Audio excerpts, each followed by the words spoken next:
In August of 1990, the usually lively campus of the University of Florida had fallen silent. This was not a scene one would expect to see shortly before the fall semester at a popular university. Excitement and anticipation for the coming school year had been replaced with terror and the hunt for a killer.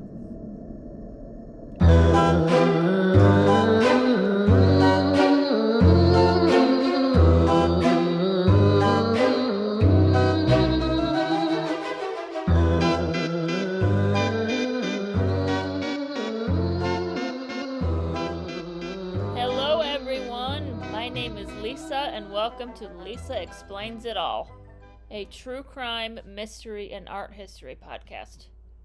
And welcome to episode 3, the Gainesville Murders. And for the first segment of today's episode, I'm going to head on over to Reddit and react unscripted to a few submissions to the question, quote, "What's the strangest / most horrifying university dorm story you have?" End quote. And if you would like to skip ahead a few minutes and get right into today's case, totally understandable. Otherwise, okay, I've got my bavanda of the day with me, which is, per usual, coffee. And let's head on over to Reddit. And again, the question is, quote, "What's the strangest / most horrifying university dorm story you have?" End quote. Okay, and for the first story, quote, "Not so horrifying, but definitely creepy. My dorm was next to the school's main sports arena, and many people come up for the different events.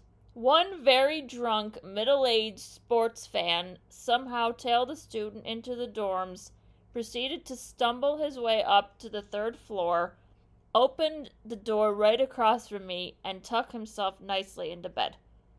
He was awoken by my neighbor's screams, and the cops had to show up and escort him home." And then somebody replies, "At Penn State this past year, there were a number of occasions where drunk, middle-aged people made their way into my dorm building in the middle of the night." Yikes and wow. Alright, next. "I lived in a 22-story dormitory. Lived on 21st, 13th, and 11th floors during my stay over the years. During the period I lived on the 21st floor, we had a serial alarm puller.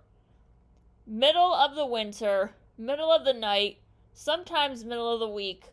It happened a lot, sometimes once a week, sometimes 2 nights in a row, and it was really annoying. Standing outside, half asleep in the cold, not fully dressed, had to walk down and then back up all the stairs because otherwise you'd be waiting forever for the elevator. One night I decided to ignore it to the best of my ability, which was hard because the thing is so loud, and stay inside. Probably a bad night to do that since the fire department searched our floor.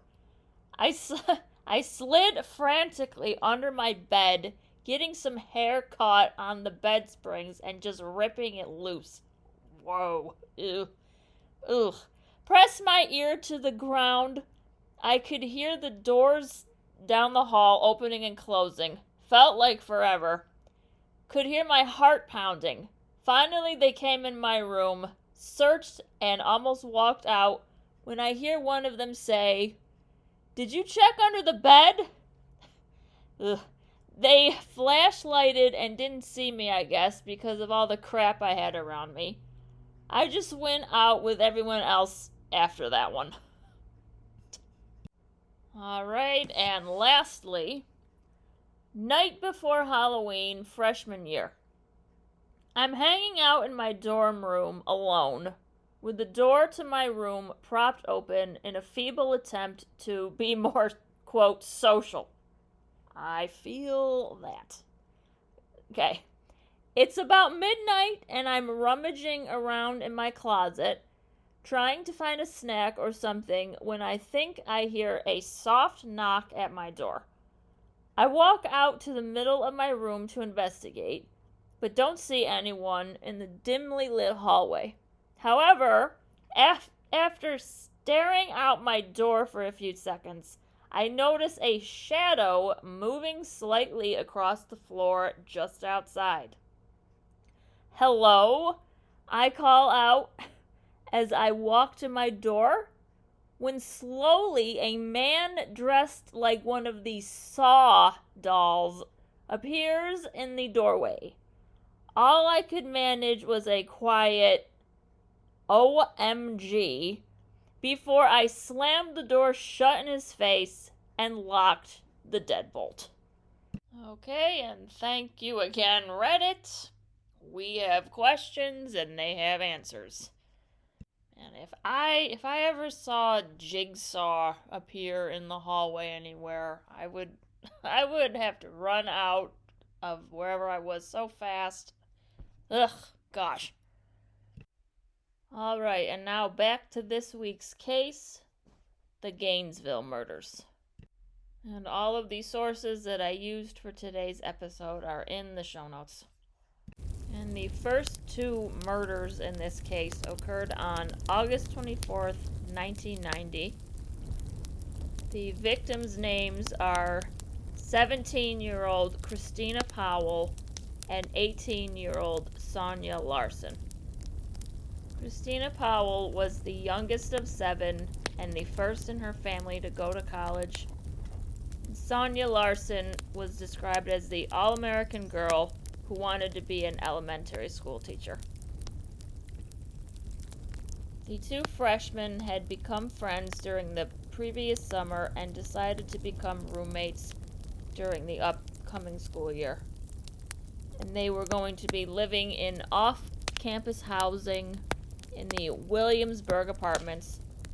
Sonia Larson's mother did not like that her daughter was living in an off-campus apartment. However, all of the dorms were full. At 3 a.m. on August 24th, an intruder broke in through the rear door of their apartment. He went upstairs and entered Sonia's bedroom. He then placed duct tape over her mouth and proceeded to stab her. He then went downstairs, found Christina sleeping, again placed duct tape over her mouth, and stabbed her 5 times in the back. While this is going on, the backstory is the phone in their apartment had not yet been installed, and they had no way of contacting anyone. Christina Powell's family, who lived nearby, went over after not being able to reach them for days shortly after they had moved in. Sonia's mother stated in a later interview, quote, "We had no way of reaching her. The phone hadn't been installed yet. She hasn't called us. And finally, the Powells, who lived closer, went over there," end quote. Christina Powell's parents found the apartment manager, who then entered the apartment accompanied by police. This is the moment that Christina and Sonia's bodies are discovered. It was so gruesome that the apartment manager ran out of the room and proceeded to throw up. The second day that the murders took place was August 25th, 1990. The victim's name is 18-year-old Christina Hoyt, whose nickname was Glowworm because of her beautiful smile. She was living in an apartment on Southwest 24th Avenue in Gainesville. She was a sheriff's explorer and a part of the Explorer program. She was a good employee and explorer. She usually worked the midnight shift, and on this day, she did not show up for work. At this point, the people who cared about her became very worried. They would soon find out that she had been stalked by a peeping Tom. This peeping Tom would use a screwdriver to break in to the sliding glass door of her apartment. He then began to search her apartment. However, Krista was not home at the time. She would, however, come home at 11 p.m. that night. Krista Hoyt was then barbarically and savagely murdered in her own home. Her body was displayed in her room in a truly evil and grotesque manner. 2 days later, another double murder would take place on August 27, 1990. The victims' names are 23-year-old Tracy Powless and 23-year-old Manny Taboda. Tracy was a cheerleader and dreamed of becoming a lawyer, while Manny was a football player who wanted to become an architect. They were friends from high school, and the pair decided to become roommates. Tracy felt safe living with Manny. However, little did anyone know that there was a peeping Tom who had been watching Tracy. And once again, at 3 o'clock in the morning, an intruder broke into the rear door of their apartment. The intruder found Manny asleep. Manny was over 6 feet tall, and he put up a fight. His body was found with defensive wounds, and he was stabbed a total of 31 times. Tracy woke up because of the noise. Tracy then ran into her bedroom trying to escape. The intruder ran after her and kicked down her bedroom door. Tracy asked, "You're the one, aren't you?" And the intruder responded, "Yeah, I'm the one." Her body was later discovered on the living room floor, while Manny was found further down the hallway. In all, the murders took place over a 4-day period in August of 1990. A total of 5 college students were killed during this killing spree. It would eventually be discovered that there were 8 victims in total, and that the crimes spanned from 1989 to 1990. Shortly before the 1990 fall semester, an individual began living in a campsite in the woods behind the University of Florida. He was a drifter and a peeping Tom, and arrived at the campsite on August 20th. This man would later be identified as serial killer Danny Rolling. He was born on May 26, 1954, in Shreveport, Louisiana, to parents James and Claudia Rolling. After August 27th, the campus went silent. Little did anyone know that the killer did not leave right away, and he would continue to spend time in the apartments. However, on September 7th, 1990, he would go on to make a reckless mistake in Ocala, Florida. Danny Rolling would commit a robbery at a grocery store where he held an employee at gunpoint. He then got in a police chase. The, quote, 36-year-old unemployed laborer, unquote, was caught by police. He was apologetic for the armed robbery. Meanwhile, in Shreveport, Louisiana, he was wanted for the attempted murder of his father. His father was a police officer, and he came from a very abusive home life. Soon after his arrest for armed robbery, he would confess to all 5 murders to a forensic psychologist. This, of course, is according to the claim of the forensic psychologist. This took place during a confidential evaluation with the forensic psychologist who was interviewing him to evaluate his mental state. Soon after this, law enforcement discovered a similar unsolved triple murder that occurred in 1989 in Shreveport, Louisiana, thanks to the VICAP program, which helps find similar crimes, particularly when they believe someone may be a serial killer. The victims of this 1989 case are 24-year-old Julie Grissom, who was a college student and also a brunette, similar to the other victims in this case. Her father, 55-year-old Tom Grissom, and her 8-year-old nephew, Sean. The murders took place in their home while they were getting ready for dinner. Julie's body was mutilated, sanitized, and posed on a bed in a similar fashion to the previous victims. And her father and nephew were killed after finding her being attacked. After committing the armed bank robbery, Rowling ran into the woods near the University of Florida. 3 months later, police found a tape and tape recorder at the campsite.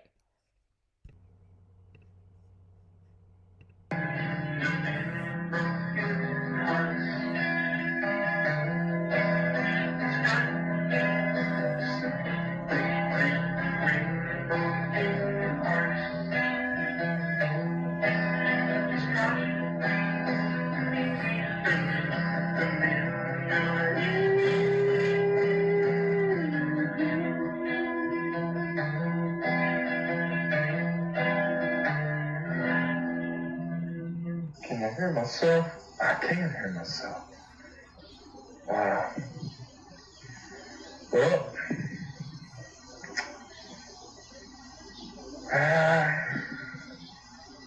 I'm in a different place than the last time I recorded. Now I got the sky for a blanket, the earth for a bed, and some rumpled up clothes for a pillow. But it's okay. It's just the way it is. You take the good with the bad. And the thing that police actually found interesting about this tape was that, you might have guessed it, the person speaking gives their full name. This man, Danny Harold Rowling. And just like that, this guy's days of singing were numbered. 15 months later, on November 15th, 1991, he was indicted by a Florida grand jury. Rowling pleaded not guilty, and he claimed to hear voices and see demons. Also, a murder weapon was never found. Rowling only wanted to talk to law enforcement via fellow inmate Bobby Lewis. However, to everyone's shock, he pleaded guilty in a courtroom in front of the victims' families. He was sentenced to death. Shortly before his execution, he confessed to the 3 additional murders.